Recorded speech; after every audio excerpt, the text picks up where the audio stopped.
You are listening to the Wells Report. My name is John David Wells. Telephone number 844-RADIO-US.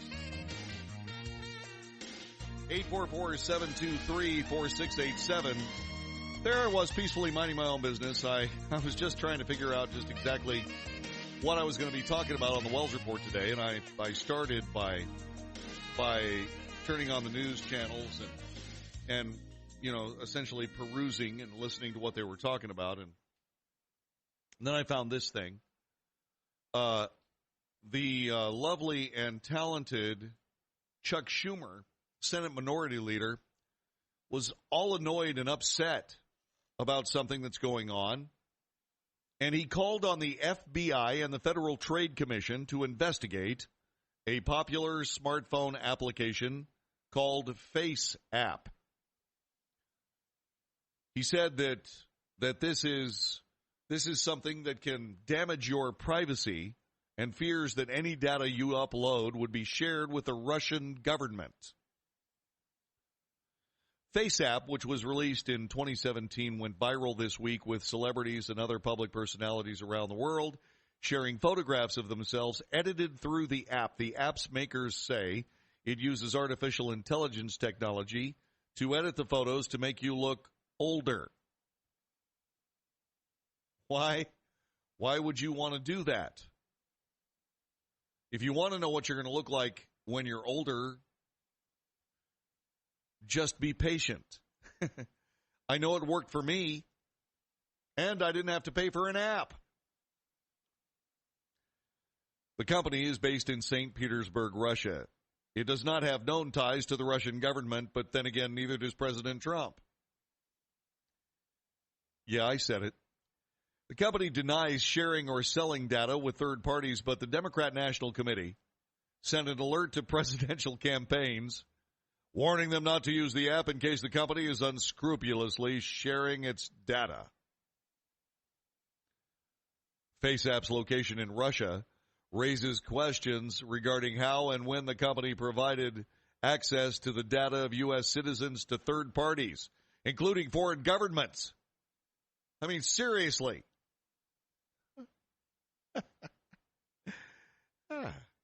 Schumer wrote to FBI Director Christopher Wray and the Federal Trade Commission Chairman Joseph Simons last night. I asked the FBI to assess whether the personal data uploaded by millions of Americans onto FaceApp may be finding its way into the hands of Russian government or entities with ties to the Russian government.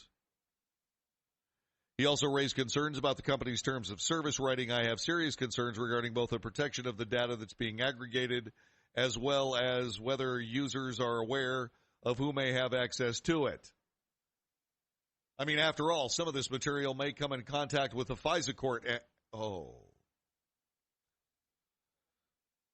CNN reached out to FaceApp for comment, responding to concerns from security experts.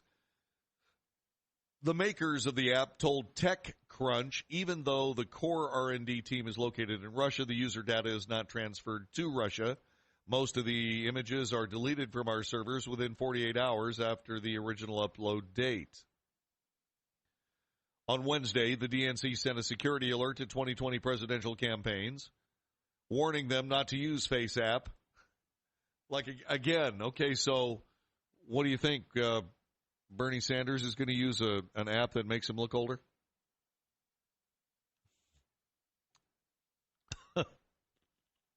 I'm just asking. I mean, it's, yeah. So maybe Hillary would use it to make herself look, oh. Yeah, so anyway, presidential campaigns are being warned not to use FaceApp. Both the party and Hillary Clinton's presidential campaign were attacked by Russian hackers in 2016. And since then, the DNC has invested in cybersecurity. Let's see. Let me see if I got this straight. The Steele dossier was compiled from data from who? That would be Russia, correct? Yeah, all that data was given to Christopher Steele by Russia. Is that right? Yeah. So then it turned into this cause celeb with essentially the data which was given to us by Russia being used to manipulate or possibly manipulate voters in the 2016 election. So the data in the Steele dossier, which was essentially Russian disinformation, actually did affect the 2016 presidential election. And where did that data come from again? That's right, Russia. So who was colluding with Russia to disrupt the 2016 presidential election? It was President Trump who was No, that's right. It was the Democrat National Committee and the Hillary Clinton campaign who were colluding with Christopher Steele, who was colluding with Russians. But President Trump is the person who's guilty of colluding with Russians. Did I get that right?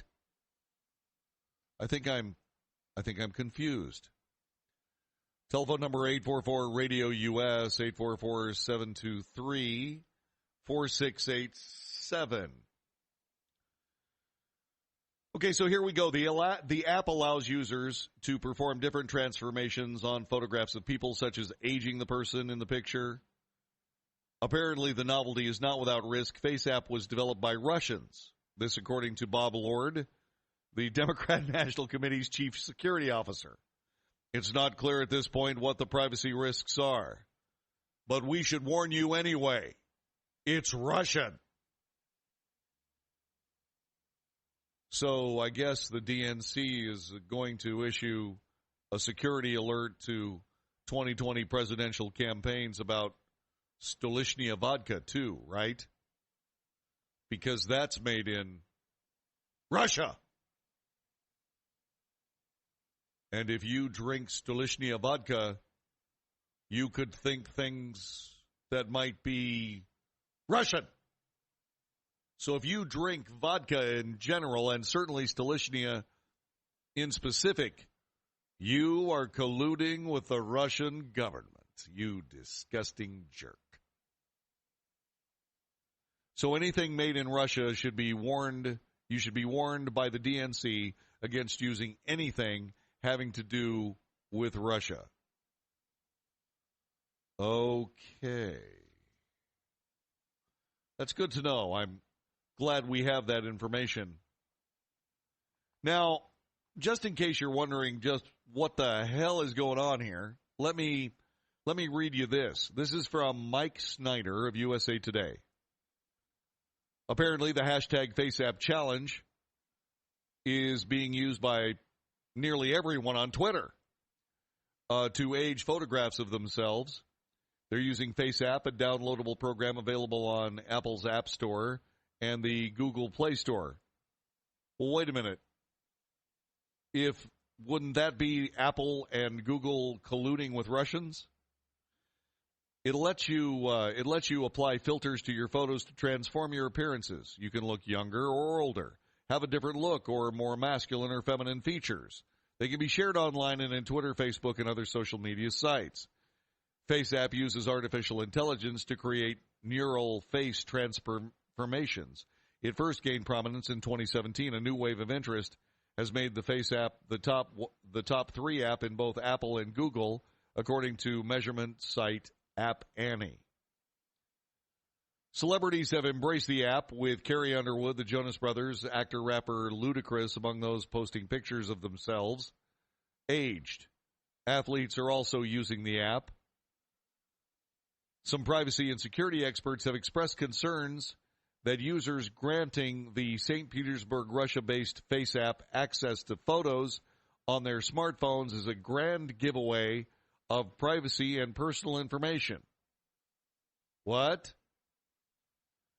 Users often grant access to their photos and to their Facebook account to use the app, but FaceApp's term of service and privacy notifications don't explain how deep its access may go. Users can opt out to just a pool of celebrity photos rather than their own photos. However, the company's terms of service says using FaceApp is a perpetual, irrevocable, non-exclusive, royalty-free, worldwide, fully paid, transferable, sub-licensable license to use, reproduce, or grant derivative works from and display your user content at any time. Username, likeness provided in connection with your user content in all media formats and channels now known or later developed without compensation to you.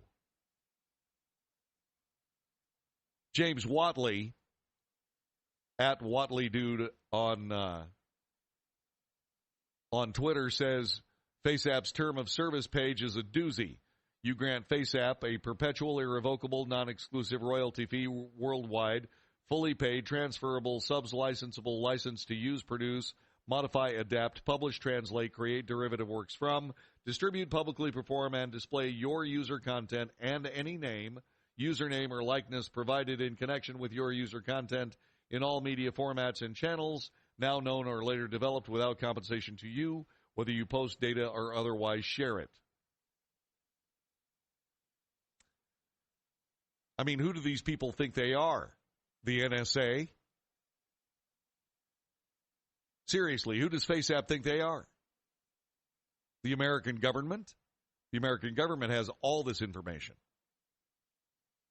Right down to the last text you sent. They've got it right now. I mean, seriously. The Chinese government stole most of it from the United States government. Do you honestly believe that there is someone on the planet engaged in cyber anything that doesn't already have this information? Because if you truly believe that, I think you might be smoking something. Because all this information is out there. So what are the Democrats talking about? They're talking about something Russian. Oh. So what they're trying to do basically is distancing themselves from Russia. Yes. And anybody else that might have anything to do with Russia in presidential campaigns. I wonder if the DNC sent that bulletin to President Trump. You suppose they did? What do you suppose the president's going to do with it? Yeah. Not much. Silicon Valley lawyer Elizabeth Potts Weinstein, also on Twitter, reiterated the concern that using FaceApp gives the company a license to use your name, your photos, and your likeness for any purpose, including commercial purposes. You don't have any protection from any of that anyway. You don't. You have absolutely no idea where any of that stuff is going. If you use hashtag FaceApp, you're giving them a license to use your photos, your name, your username, your likeness for any purpose, including commercial purposes, like on a billboard, internet ad, etc. Should you be concerned? Cyber experts, unnamed, say yes. It's uncertain what else FaceApp can access and how it might be used. While it may seem initially private, the terms of service raise concerns about privacy since it's not entirely clear what is happening behind the scenes. It wasn't clear in any way, shape, or form what was happening behind the scenes before WikiLeaks. And that's when we found out that the United States government had everything. Everything that we ever sent or received on our cell phones.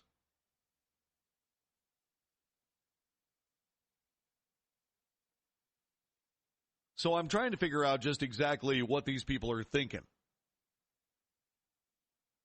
That's what I'm trying to figure out.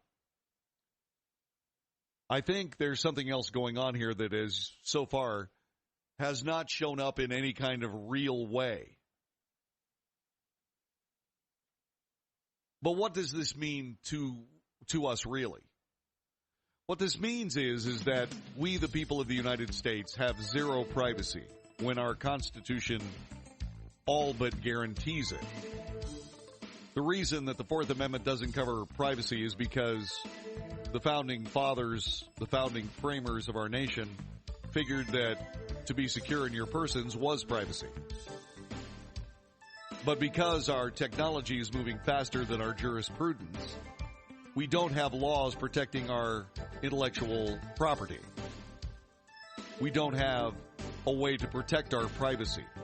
And so these people are sucking up as much data as they possibly can in any way they possibly can through any ruse like, an app that makes it possible for you to make yourself look older or younger. It is a sincere and stupid mess that is being perpetrated on us by our government because they won't solve problems. They only want to play politics. This is the Wells Report.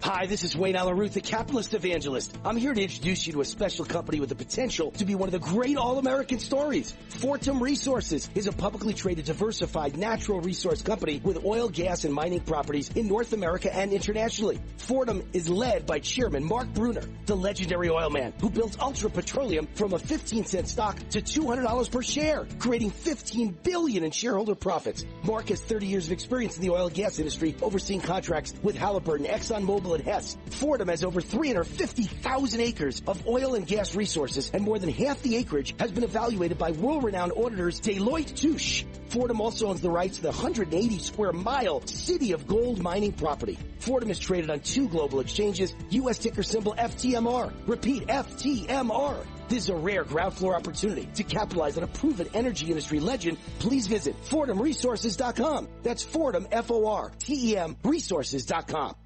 Are you drowning in debt? Are you struggling to make minimum payments? Did you know that on average, a household with at least one credit card struggles with over $15,000 in credit card debt? If this sounds like you, know that it's not your fault. Credit card debt happens to good people. Credit card companies lure you in with low introductory rates and low minimum payments. Before you know it, you're in over your head. National Debt Relief has helped thousands of good people just like you become debt-free with our Debt Reset program that will dramatically reduce your debt down to a fraction of what you owe. Our Debt Reset program is customized to get you debt-free in as little as 24 to 48 months with one low monthly payment. If you owe over $10,000 in credit card debt or even personal loans, call 800-274-9490. There are no upfront fees or out-of-pocket expenses. You don't pay a dime until we succeed. Call now to see how the Debt Reset program can work for you. 800-274-9490. That's 800-274-9490. 800-274-9490. Balance of Nature.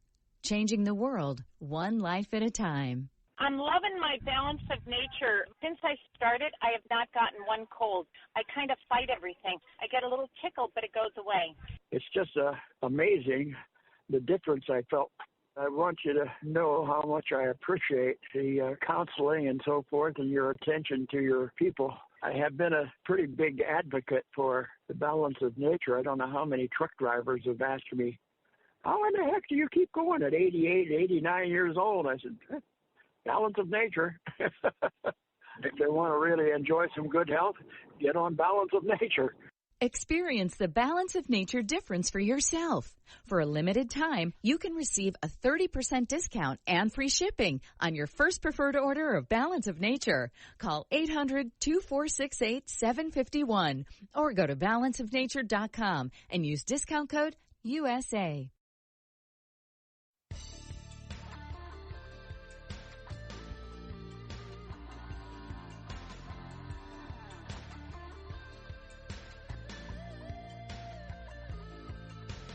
You are listening to the Wells Report. My name is John David Wells. As you know, I am a motorhead.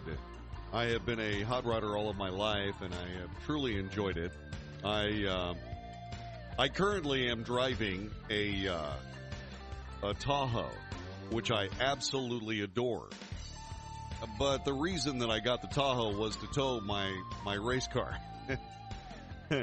I've got a couple of cars that I want to build into the hot rod of my dreams, or hot rods of my dreams, but so far I haven't been able to put all that stuff together the way I want to, and hopefully I will be able to take care of it. But what I may end up doing is I may end up selling all of the opportunities that I have, all the project cars I have. I've got a couple, and I may sell them because there's a new car that I actually really, really want. And the problem with it is I'm fighting with why I really, really want it. Now, I know why I want it is because the next Corvette, the 8th generation Corvette, is going to be mid-engine. What does that mean? Every Corvette that has ever been built up until every Corvette except one that has been built with the engine in front in the normal place where American cars usually have their engines. There was a Corvair that had an engine in behind. In other words, it was behind the axles. The mid-engine car does not have the engine sitting on top of the front suspension. It's behind the driver. They move the cab forward slightly, and they elongate the car, and they put the engine behind you, which essentially puts all the weight of the car in the middle of the car. What does that mean? That means they really, really handle well. It is a completely different driving experience. I adore mid-engine cars. I've had the privilege of driving a Ferrari F40. I've had the privilege of driving an Audi R8 and other mid-engine cars. I've driven a Pantera, for example, to go back into the 70s, et cetera, et cetera. Anyway. Well, now Corvette is coming up with the Generation 8 Corvette, which is mid-engine. They say that the base model will be somewhere around $56,000. Still too much for a car, which means I probably will never be able to own one, but gosh, it would be nice. Maybe I can get a used one in a few years, which is usually the way I do that anyway, because as soon as you buy one, the price crashes as soon as you drive it off the lot. Yeah. So I'm going to probably wait until somebody else takes the huge loss, and I'll probably nip one in the next 5 years or so. So the reason I want to buy one is because I love the way mid-engine cars drive. I do. I have raced cars ever since I had a driver's license. Sometimes races that I'm not real proud of, but I did that nonetheless. It's part of my history. But I have to be perfectly honest with you, I would probably drive this one on racetracks. If I was going to race it, I would probably race it on a racetrack instead of anywhere else, because racing it anywhere else is real stupid. Like I found out yesterday again when a whole bunch of people were racing each other on the freeway in the middle of rush hour, and it was just plain dangerous as hell. But I did manage to stop myself at age 61 from yelling, "Get off my lawn," as they went past me. Now, this sort of touches on why I'm having a problem with this. Who buys Corvettes? Who's the main customer base for a Corvette? That's right. Men in their early 60s. You know those guys, the guys that also invest in hair transplants, tattoos. By the way, I really want a few tattoos as well. I want the state of Texas on my body, and I want the Texas State Guard on my body. And Susan says no, and that's why I don't have any tattoos. It drives me crazy. But the absolutely unmistakable circumstance that, yes, indeed, I'm in the prime of my pathetic old man Corvette buying phase may preclude me from actually owning one of these vehicles, and if I wait 5 years, I'll be too old to have one. It's tough being me. The executive producer of this broadcast is Phil Brown. My name is John David Wells. Our associate producer is Ian Lucas. Our publicist is Jude Dankworth of Dent Media Consultants. Thanks very much for listening to this edition of the Wells Report. See you again for another one soon. Do you wish you could get better sleep and maybe lose a few pounds? Maybe more than a few pounds? Well, there's this product called Calitrin that helps with both sleep and weight loss. Just listen to what people are saying about it. I've been taking Calitrim for right about 3 months, and I've lost 24 pounds and 19 overall inches. But my sleep has improved. I have so much more energy, and I have the desire to succeed more than ever. Anyone who needs weight loss, more energy, and better sleep, this product really does deliver. I'm Roger. Over the 3 months that I took the product, my sleeping habits are increasingly much better. I got a better night's sleep, and I just can't say enough about the product and how it makes you feel. Also, additionally lost a little bit of weight on the program as well. Hi, this is Erin, and I take Calitrin for weight loss, and I've lost about 20 pounds, and I feel great. Calitrin is scientifically proven to help with sleep and weight loss safely and effectively. Check it out at toploss.com. That's toploss.com.